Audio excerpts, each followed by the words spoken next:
Hello my friends, today we're going to talk about another article.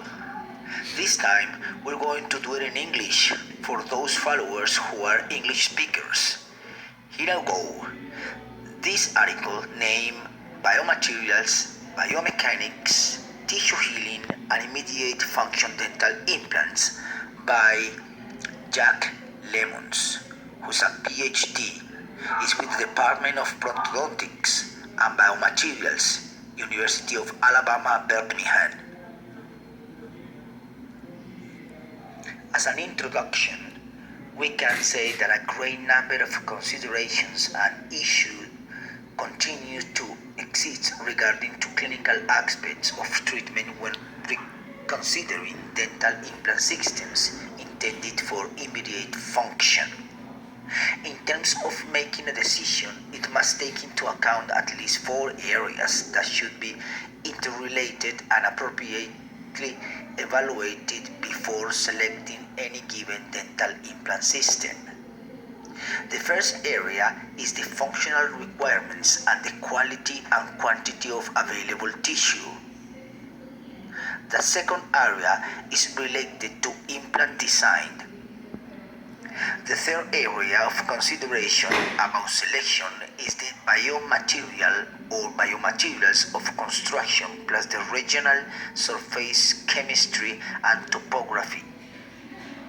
The fourth area is the prosthodontics in terms of type and timing for aesthetic and functional loading considerations.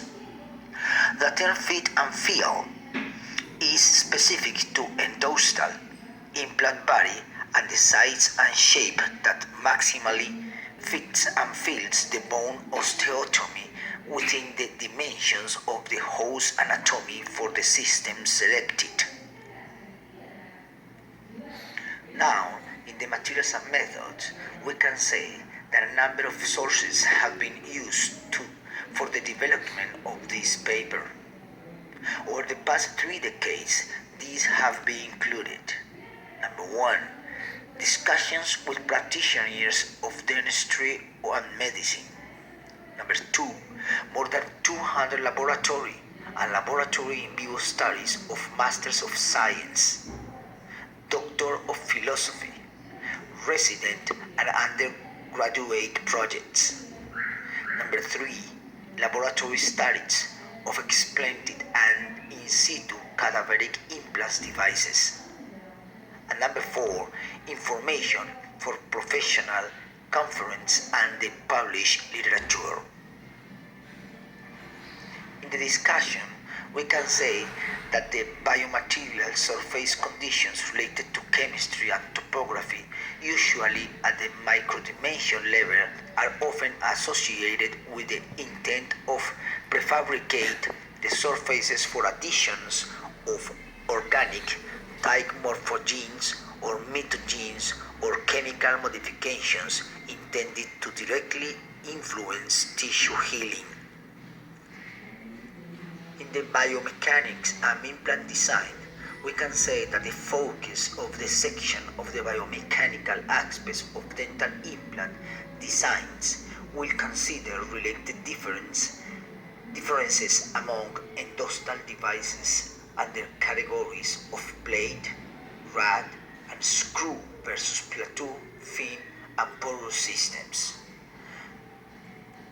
Considerable experience, theory, and practice have been associated with the macroscopic feature of the implant body shape, size, and related orientations and positions of implant body geometry.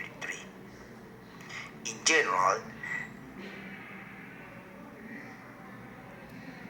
general, these macroscopic geometry characteristics are used to distribute applied forces under conditions of compression, tensions, and shear loading along the device to tissue interfaces. One might ask what roles could micro-roughness play in terms of both chemical and biomechanical transfers to the regional interfacial tissues. The abutment design, location, and type of connection between the abutment and the implant body and the prosthodontics aspects of occlusion determine, for the most part, the low magnitude and low duration specific to each construct. In this regard, multi-unit splitting, especially in irregular angle and cross-arc configuration, tends to dissipate the forces into multi-axial orientations. This is a combination of bending and torquing moments. Now, the tissue healing and surgical side. Several studies have described the sequence of interactions and reactions during normal implant-related tissue healing. Studies in orthopedic surgery have shown that primary fixation with rigid metallic hardware can result in conditions of primary healing of long bone. This situation is somewhat related to the passive healing, which is a concept of implant dentistry. This assumes that the orophacial bones, mandible and maxilla, transfer some loads from the bone to the endostal implant during the passive healing period. A related biomechanical question is, when the bone fills the open spaces between the implant and the original bone surfaces, how strong is the new bone before reaching fully mineralized condition? Finally, we can say that a number of ideas and questions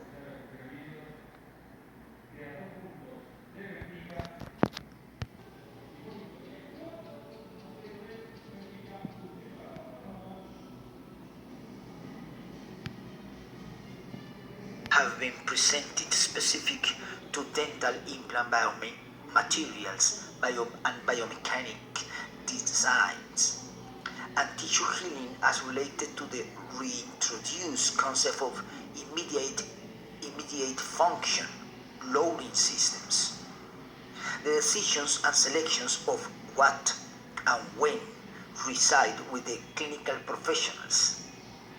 To better optimize the more recent concepts and systems, a multidisciplinary approach including in vitro laboratory and in vivo clinical research is proposed. Okay, my friends, this was all. I hope you enjoy it, and excuse me if I have made a mistake trying to analyze this article. Now I can say thank you very much for paying attention to me, and also don't hesitate to ask questions about it. I will see you soon. Bye bye.